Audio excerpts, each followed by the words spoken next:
Ekirwadde kya kinyenyamutwe nga n'okutuusa kati abakugu bakyalemeddwa okuzuula obulungi ekikireeta kikyagenda mu maaso n'okusenkenya abantu mu disitulikiti y'e Padel, Oyam, Kitgum, Gulu n'endala.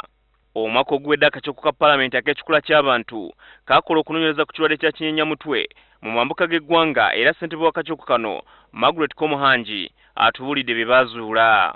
Twamiitinganga abaana n'abazadde baabwe naye abazadde bwe twalaba nga bonna baavu nnyo ate nga n'abaana nabo bali bubi.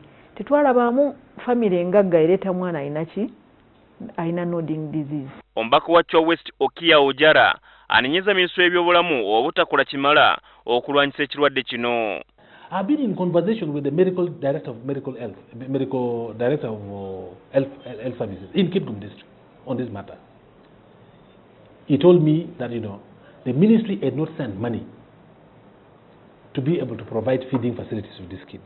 Abalabirira abalwadde ba kinyenyamutwe balowooza nti gavumenti wamu n'abakulembeze mu bitundu byabwe babeerabira kyokka kino Ojala akiwakanya. Well, I don't know what their perception is, but personally I know I've done significantly well with them.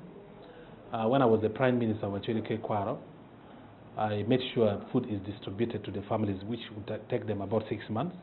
Wabula ebibuuzo bikyali bingi ku ki ekirina okukolebwa okulwanyisa ekirwadde kino. Bateekeyo amalwaliro agalabirira abaana bano. Balabe nti rehabilitation centers omukyalo ono ze yatandika ziyamba abantu mu kitundu.